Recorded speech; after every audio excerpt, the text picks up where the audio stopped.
Hello दोस्तों, कैसे हैं आप लोग। आज मैं आप लोग के लिए एक नया सीरीज शुरू करने वाला हूं जिसमें मैं आरआरबी एनटीपीसी को लेकर के करंट अफेयर्स एकदम ट्रिक के साथ बताऊंगा।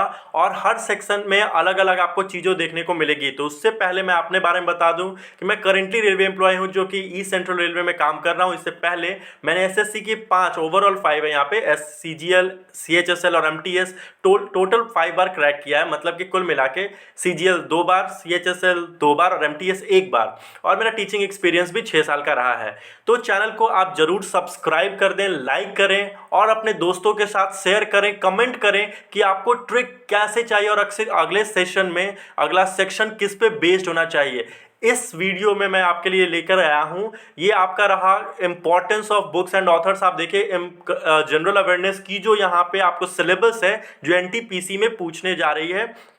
और मैं आप लोग के लिए हर टॉपिक पे वीडियोस लेकर के आने वाला हूँ ट्रिक के साथ। तो आप इसको अच्छे तरीके से आप बने रहें और ध्यान से देखें इसे, और याद आपको आराम से हो जाएगा।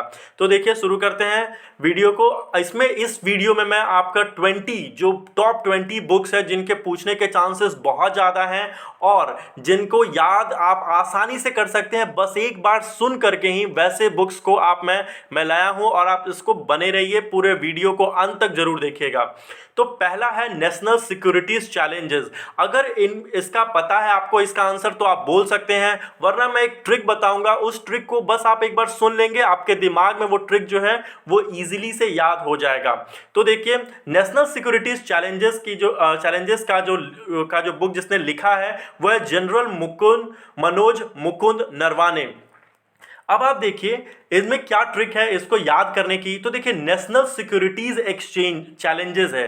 तो जो नेशनल की जो सिक्योरिटी होती है, हमारे देश की जो सिक्योरिटी है उसका जो चैलेंज है वो हमारे Indian army chief general Manoj Mukund Naravane ने उठाया है। आपको मैं बता दूं कि ये जो है 28th, आप देखें तो ये 28th जो है वो चीफ में है। और इन्होंने सोचा कि जो हमारे जो नेशनल पे, जो हमारे देश पे जो अड़ोस पड़ोस का जो खतरा रहता है उससे के बेसिस पे मैं क्यों ना किताब लिख दूं। तो उन्होंने नेशनल सिक्योरिटीज चैलेंजेस की बेस पे किताब लिखी है और इनको लिखने वाले हैं जनरल मनोज मुकुंद नरवाने जो कि 28th आर्मी चीफ हैं। इसके रिलेटेड और बता दूं, जो वायु सेनाध्यक्ष हैं वो आपके हैं air chief marshal RKS Bhadauria जो 26 नंबर के हैं। और जो थल सेना अध्यक्ष हैं ये तो आप जान ही गए। जो नौ सेना अध्यक्ष हैं वो एडमिरल करमवीर सिंह हैं जो 24th नंबर में हैं। अब देखते हैं अमेजिंग अयोध्या, इसको किसने लिखा है। अगर आपको याद है आप बता सकते हैं। इसकी भी एक ट्रिक है जो कि बहुत अच्छी ट्रिक है, उसको देखिए। इनको लिखा है नीना राय ने। तो देखिए अगर आप नीना नीना नीना बार बार बोलेंगे तो आपको नानी वर्ड बार बार सुनने को मिल रहा है, नीना नीना नी। तो आप देखिए नानी की राय है कि अयोध्या बड़ा अमेजिंग है। अयोध्या जो था नानी से आप सुने होंगे, नानी दादी से। तो यहाँ पे जो नीना राय है उनकी राय में अमेजिंग अयोध्या।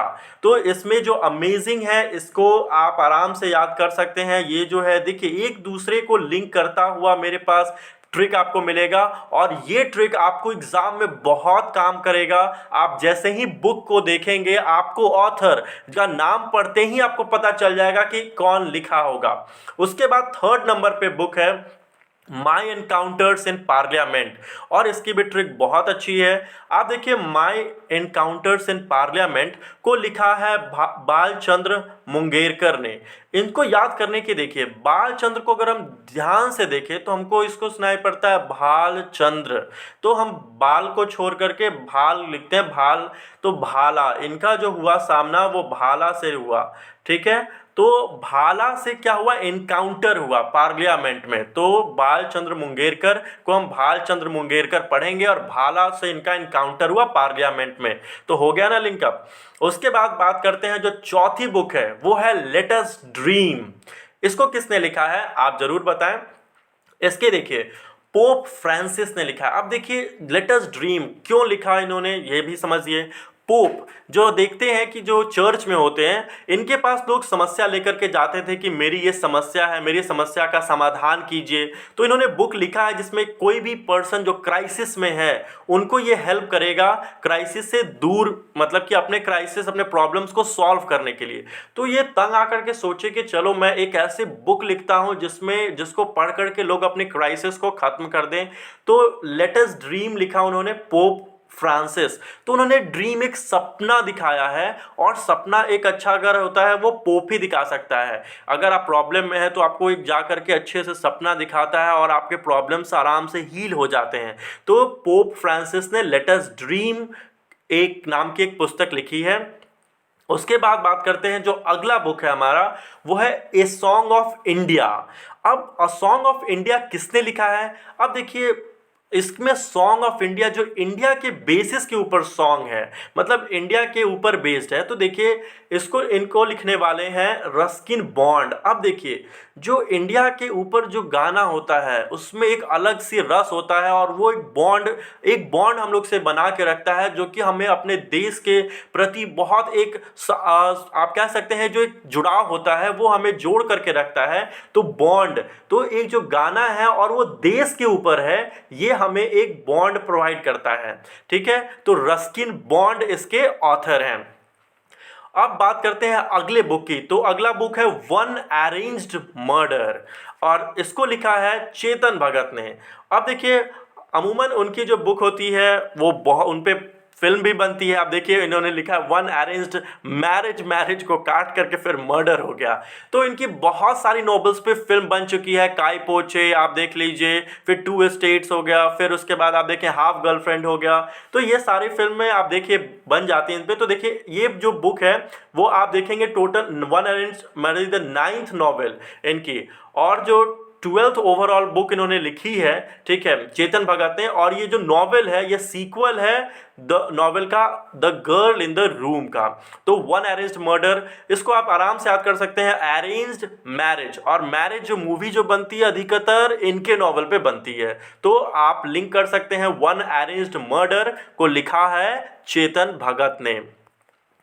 तो दोस्तों, अभी तक आपने सब्सक्राइब नहीं किया, जरूर सब्सक्राइब करें। मजेदार ट्रिक्स के लिए आने वाले आपके सारे एग्जाम्स आसानी से क्लियर होंगे, और आप कोई भी क्वेश्चन जो जनरल स्टडीज आप बात करें, करंट अफेयर्स, इसके ऊपर, साइंस के ऊपर मैं लेकर के आऊंगा, जिसको मैं ट्रिक से आपको सब याद कराने की कोशिश करूंगा कि आपको रिवीजन कम से कम करना पड़े और आप एक बार पढ़ें और उसे याद हो जाए। तो आप बात करते हैं अगले बुक की। तो अगला बुक है द कॉमनवेल्थ ऑफ क्रिकेट। ठीक है, तो कॉमनवेल्थ ऑफ क्रिकेट, आप देखिए ये है रामचंद्र गुहा।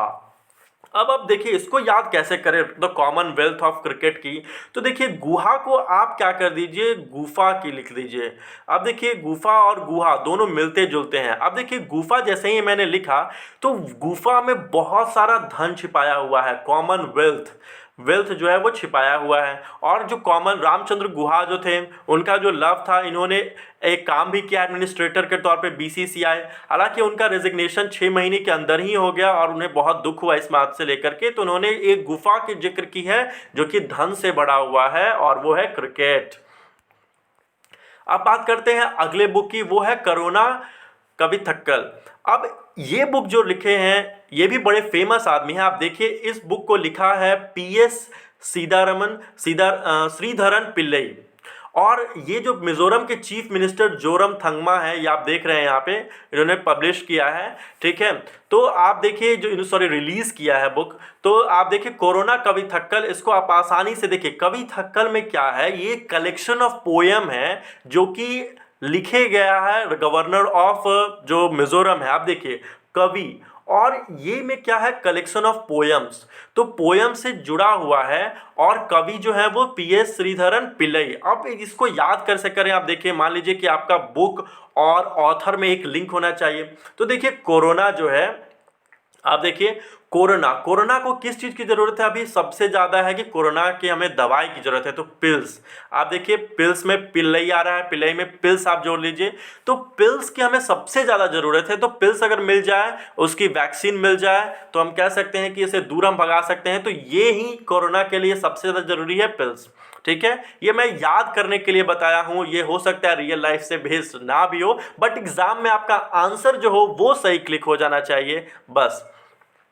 अब बात करते हैं अगले बुक की, तो वो है सियासत में सदस्यता। अब बात करते हैं सियासत। सियासत में हर लोगों के लिए जाना मुश्किल होता है, लगभग हर लोग नहीं जा पाते। तो देखिए सियासत में कौन गए हैं। सियासत की सदस्यता लिखी गई है विजय कुमार चौधरी। अब देखिए विजय, तो जो सियासत की जो जंग होती है, जो आपस में लड़ाई होती है, उसमें जो विजय होगा, उसमें जो जीतेगा वही तो जा पाएगा। तो सियासत की सदस्यता कौन ले पाएगा? जो विजय होगा। तो इसको लिखा है विजय कुमार चौधरी, और ये है हमारे चीफ मिनिस्टर नीतीश कुमार, जिन्होंने इसे रिलीज किया है। तो अगला जो है वो है grandparents bag of stories. तो grandparents bag of stories के जो बुक जिसने लिखा है वो है सुधा मूर्ति। अब इसको आप कैसे याद कर सकते हैं? तो देखिए सुधा मूर्ति जो है, आप उनको ग्रैंड पेरेंट्स से मिले। सुधा को मूर्ति मिली अपने ग्रैंड पेरेंट्स से, वो उनको बहुत संभाल कर रखती हैं। तो मूर्ति जो है, जो सुधा मूर्ति, आप इसको, ये जो बेस्ड है सुधा मूर्ति, एक फेमस आप कह सकते हैं ऑथर है, जो कि बहुत सारी बुक्स लिखती है, और इनकी बहुत सारी बुक जो है एग्जामिनेशन में पूछी भी जाती हैं इनके ऊपर। तो ग्रैंड पेरेंट्स से इन्हें एक मूर्ति मिली और सुधा इसे बहुत संभाल कर रखती हैं। उसके बाद बात करते हैं अगले बुक की, तो वो है behind the masks. Behind the masks को लिखा है मोहम्मद अब्दुल मनन। अब आप देखिए हर चेहरा के पीछे हमारा जो मन होता है। अब देखिए इसको याद करने के trick, behind the mask. Mask हम एक चेहरा ले लेते हैं, मुखौटा, और उसके जो पीछे होता है वो हमारा मन होता है। तो मोहम्मद अब्दुल मनन इस बुक के लेखक हैं।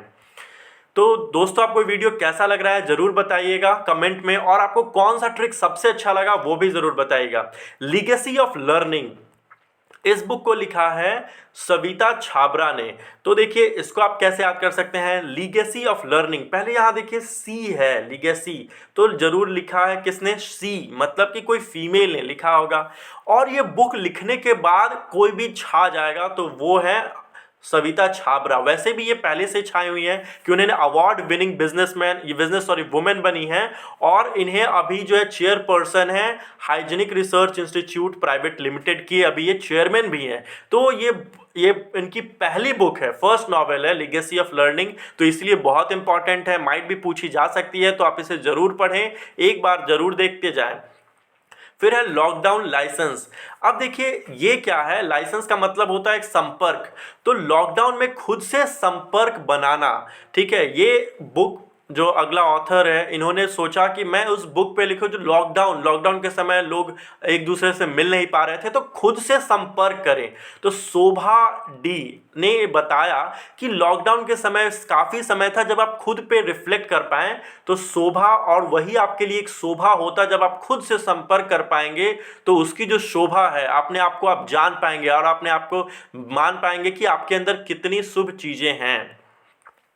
फिर आप चैनल को जरूर सब्सक्राइब करें, लाइक करें, शेयर करें, कमेंट ज़रूर करें दोस्तों। और मैं नया सेक्शन किस पे बनाऊं ये ज़रूर बताएं, आपको किस चीज़ में ज़्यादा प्रॉब्लम होती है याद करने में। मैं सबके लिए एक ट्रिक लेकर के आऊँगा, बुक्स एंड ऑथर्स। इसके बाद मैं जीएस के सारे पोर्शन को कंप्लीट करने की कोशिश करूँगा। तो अंत तक ज़रूर देखें वीडियो को, और ज़रूर चैनल को सब्सक्राइब करें, लाइक करें और शेयर करें। अगला बुक है हमारा अ बर्निंग। इसको लिखा गया है मेघा मजुमदार ने। देखिए अब देखिए बर्निंग, जहां आग लगेगी वहां किस चीज की जरूरत है? वहां हमें मेघ की जरूरत है। तो बर्निंग, तो बर्निंग जैसे ही होगा तो मेघ अगर आएगा तो वहां पे दोनों का कॉम्बिनेशन फिर खत्म। तो बर्निंग को लिखा गया है मेघा मजुमदार के द्वारा, और ये रिलीज हुई थी जून 2020 में। जो अगला बुक है वो है विजिएंट ऑफ कारगिल। अब देखिए कारगिल, ये लिखा गया है कैप्टन विजय थापर के द्वारा। अब देखिए विजिएंट ऑफ कारगिल, कारगिल जो हुआ वो युद्ध हुआ बहुत, आप देखिए इंडिया पाकिस्तान में कारगिल जो हुआ था आप देख सकते हैं। तो यहाँ पे इन्होंने थापड़ से मार के दुश्मन को हराया था, ठीक है। हालांकि इनकी जो ये मार्टरेट हो गए थे, ये शहीद हुए थे कारगिल वॉर में, बट इन्होंने ब्रेवली लड़ा था अपने देश के लिए। अब बात करते हैं वुहान डायरी। वुहान नाम सुनते ही आप लोग सब जानते होंगे वुहान, जहाँ से कोरोना आया, ठीक है। तो वुहान डायरी ये क्या है, तो ये एक ऑनलाइन डायरी है जो कि चाइनीज़ के द्वारा लिखी गई। अब ये चाइनीज़ के द्वारा लिखी गई है, तो ये कौन है राइटर इसके, फांग फांग। अब देखिए फांग फांग है, फांग फांग का मतलब कुछ समझ में नहीं आ रहा, तो ये कोड वर्ड है फांग फांग।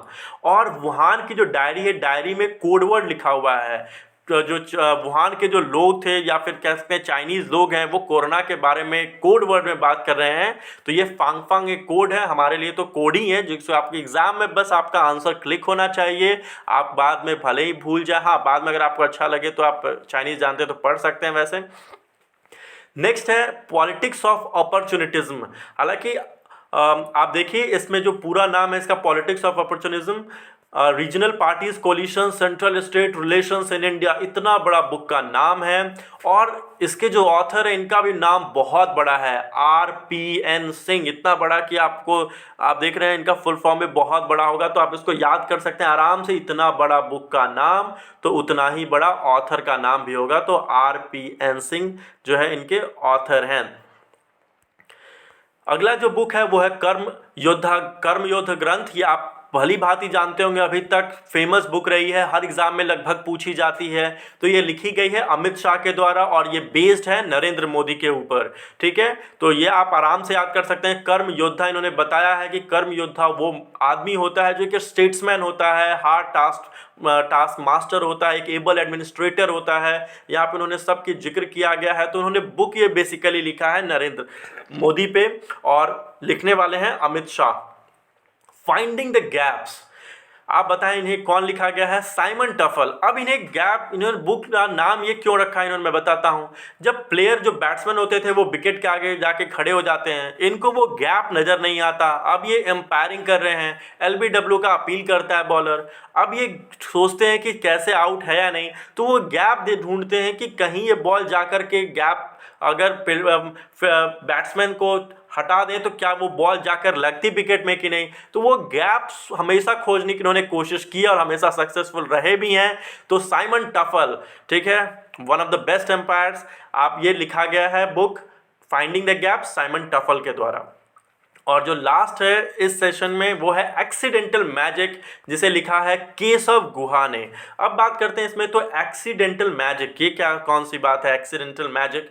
तो इसमें जो है ये केशव, अब देखिए एक्सीडेंट, सबसे बड़ा एक्सीडेंट अभी तक का हिस्ट्री में आप देखिए तो महाभारत का युद्ध हुआ था, जिसमें बहुत बड़ा आप देखें तो ये केशव उसमें कौन थे, श्री कृष्ण।